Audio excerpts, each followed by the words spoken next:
Hello, my name is Craig Brown, and this is my presentation on the science of reading.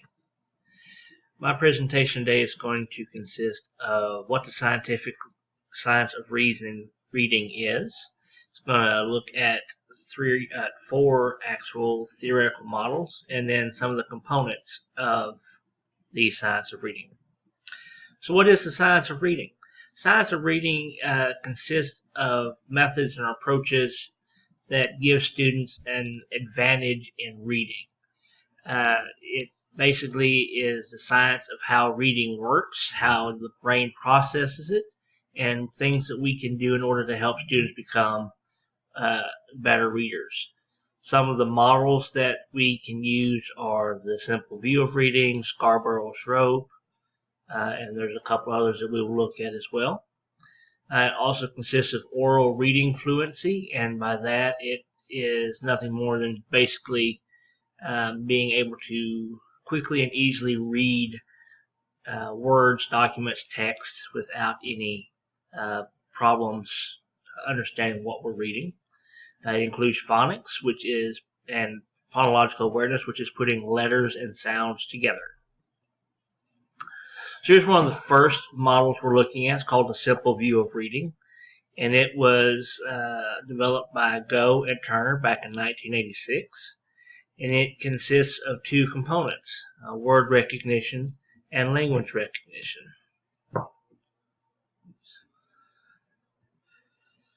And what it means is that in order to comprehend text, one must be able to read the text and understand what the words actually mean. If words aren't recognized accurate and automatically, then fluency suffers and comprehension will suffer as well. In addition, if there's no understanding of the words, then the skill that a student reads at is very limited. The more successful student will actually be higher in comprehension. Next, we move on to Scarborough's rope. Scarborough's rope was developed by Hollis Scarborough, and it consists of two main strands. You have the language comprehension, and you have the word recognition. And actually, each of these are made up of other components that helps make each strand what it is. Language comprehension is made up of background knowledge, vocabulary, language structures, verbal reasoning, and literary knowledge. And the word recognition is made up of phonological awareness, decoding, and sight recognition. Word recognition parts work together to help the reader become more accurate, fluent, and automatic when it comes to reading. And then the language comprehension reinforces each strand together. And then it also works with the word recognition strand to help produce a skilled reader. This model helps show everything that goes into producing a skilled reader, and lacking in any area has a negative impact on the skill level of a reader. Next, we come to the four-part mental processor. This was proposed by Seidenberg and McClelland, and it's basically a summation of experiments that had been done on the nature of skilled and unskilled reading. And it actually shows that there are four processors in the brain that work together in order to produce a skilled reader. You have the context processor, the meaning processor, the phonological processor, and the orthographic processor. It's useful because it suggests, one, that the various ways in which reading problems occur.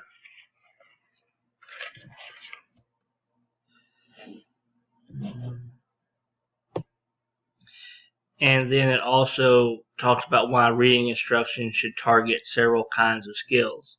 It also helps remind us that instruction should aim to educate all of the processing systems and not just single them out. And it also enables them to work together. It can also be used to help researchers decide what questions or hypotheses to test in scientific studies. Then we come to Aries phases, developed by Linnea C. Airy, and it consists of 4 phases. You have the pre-alphabetic, partial alphabetic phase, you have the full alphabetic phase, and then you come to the consolidated alphabetic phase. And each of the 4 phases help show an account of how progression in reading starts from the infant stages all the way through fluency as an adult, through automaticity. The 4 phases actually also build in complexity, one on top of the other. Even though while it does exhibit and show the complexness increasing, there's no evidence that shows that there are any type of progressions from one phase to the next. But it does help us show that the different stages begin to associate words with activities all the way up to determining the actual alphabetical connections to words.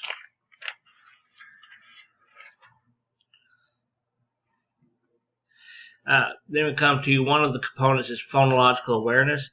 And phonological awareness is nothing more than just how to understand the sound system and language. It allows us to help break large words into syllables and smaller components that are more manageable and easier for one to be able to put together and make the word that's consisting of all the letters. It leads to phonemic awareness, and it allows the blending of sounds to take place. And we have another component called phonics, which is the definition is the practice that helps teach the relationship between letters and sounds for use in reading and spelling. It's very critical that students are able to see the letters, know what their sounds are, and it helps create a more fluent reader. The more they understand the way the phonics of a word work together, the easier it is for them to become more automatic with it. And it also helps them memorize sight words. The more sight words the student learns and knows and commit to memory, then the easier that the reading is going to come to them. And another component of science of reading is called fluency. Fluency is just the ability to read text quickly and accurately. You have more automaticity, which means that the more fluent a reader is, the better that they will be able to decode words and pronounce them correctly. They have the ease of reading, and it helps to create a better reader.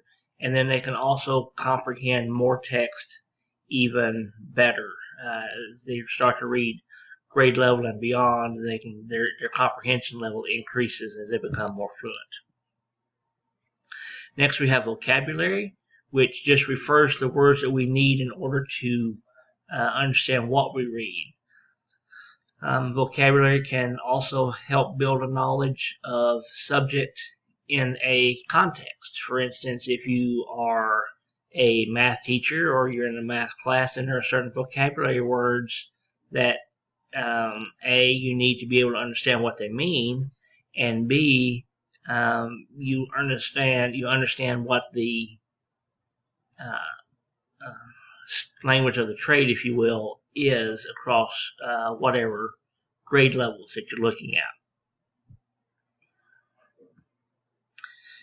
Next, we come to code emphasis versus meaning emphasis. And code emphasis is just looking at a set of letters and words and being able to actually learn them. Meaning emphasis, you look at the actual whole word meaning, And there's been some controversy and some back and forth on this, and most studies have begun to realize that they need to emphasize more on the code instead of the meaning, because the code deals more with the phonemic awareness versus the larger words and the meaning emphasis, which means that we need to be able to decode and understand words more than we do their actual meaning. It helps develop a reader a lot easier and a lot better. Then we have orthographical mapping, or orthological mapping, and it's just a process of forming letter-sound connections in order to combine and recall the spelling of words, the pronunciation, and what the meanings are. It also helps us to identify words by sight, allowing instant recognition and increase in fluency. The more that we are able to identify words by sight easily, then the more fluent we'll become and the more we'll comprehend the text. So in conclusion, you can see that the science of reading is very complex. There's multiple models that help describe it. There are multiple parts of it. They all work together to help explain just how complex the science of reading is. It definitely is there's more to it than what I thought there ever was, and I'm continually learning. And then there's also research and development continues to be going on more and more to help figure out exactly what's going on in reading and how we can help create better readers and more fluent readers. And then here is a list of the references I used for this PowerPoint.